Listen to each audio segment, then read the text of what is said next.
experts at the COP summit have for the first time discussed the climate impact of jet condensation trails. The water vapor in them forms artificial clouds that prevent heat entering into space. Their impact on global warming could be as big as that caused by the burning of fossil fuels by the aviation industry. But researchers say simple changes like tweaking flight paths, times, and altitudes could eliminate much of this. Well, for his assessment of the developments at that UN climate summit, I'm joined now in the studio by the president of the Association of Environmental Protection and Climate Change Experts, Air Vice Marshal Akube Iyamu, retired. Thank you very much indeed for joining us. Thank you, Charles, for having me. It's been a very wonderful pleasure. It's great to have you here. I mean, first of all, how problematic is it for you that Azerbaijan, a country that is clearly committed to fossil fuels, is hosting this climate summit? Well, the controversy was there. The controversy was there, but they are just an insignificant part of the whole 198 parties to the conference. Now, well, it's a symbolism, isn't it? It's a symbolism. I mean, if you're hosting it and you're a big supporter of fossil fuels... Yeah, you are expected to... Well, you see, fossil fuel will be an albatross to the world.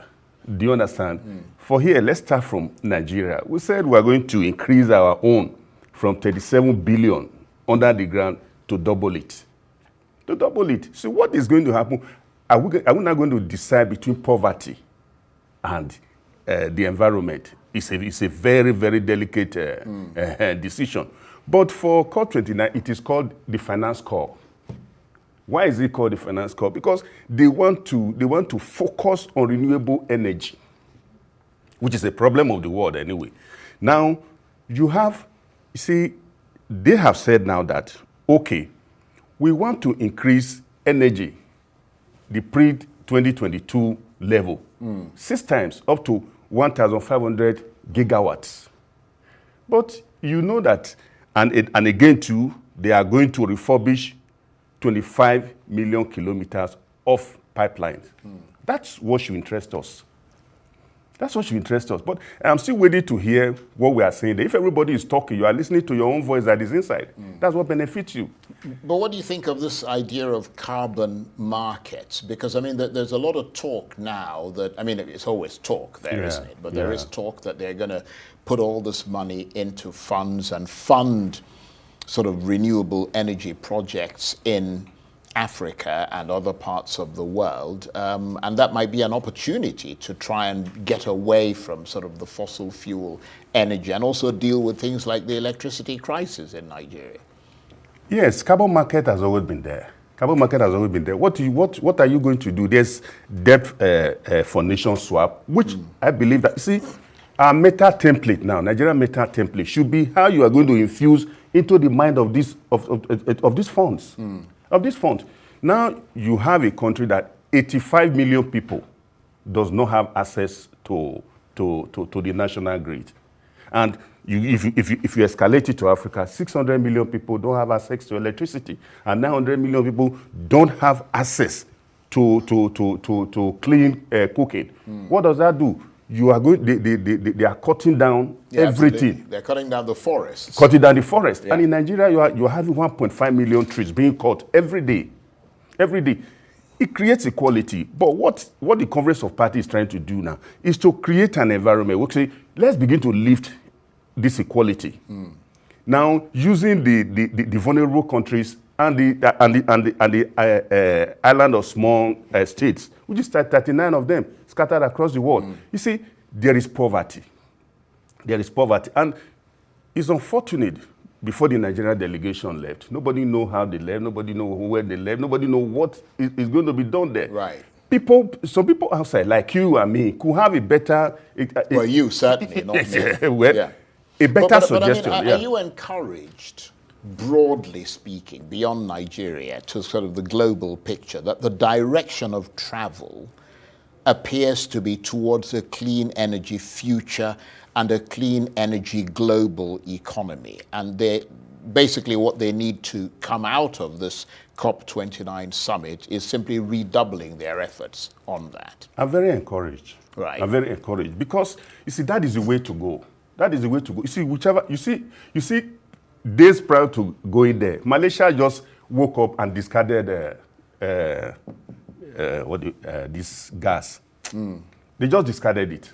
Why? Because there's a new research now to show that, look, compressed natural gas emits 33% more than coal.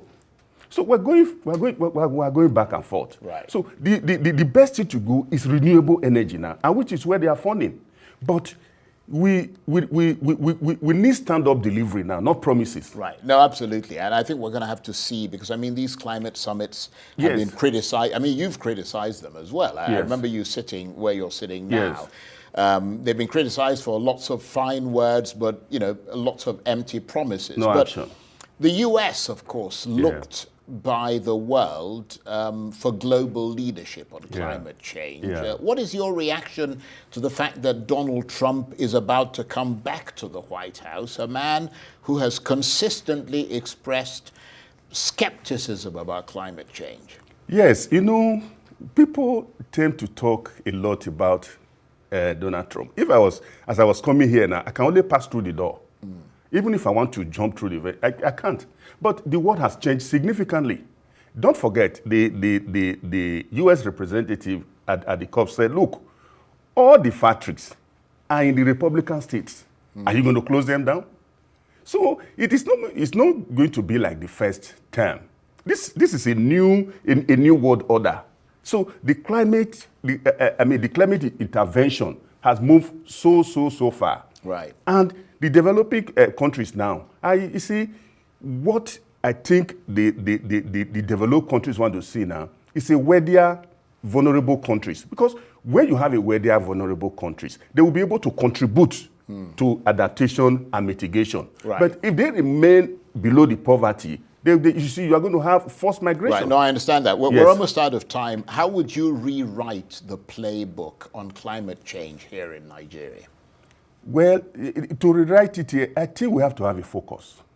We have to have a deliberate focus with mindfulness and intentionality. We have to move in that direction because it is so chaotic now. You don't even know what is happening. Today, this person is in charge. Tomorrow, there's no clear policy. There's no clear policy statement. So we have to be deliberate. There's a lot of money there, but it takes a lot of intentionality. And so the mental intentionality is what we need here now, the mental work. We need to do it here. We need to do it here. So that before we went for COP29, which Nigerians should have known, what are we taking there? How are we going to make contribution to it? But nothing like that. We just saw them arrive there, and that's it. That's a good point. Air Vice Marshal Akube Iyamu, I want to thank you very much indeed, as always. He is the president of the Association of Environmental Protection and Climate Change Experts. Thank you very much indeed. Thank you, Chair.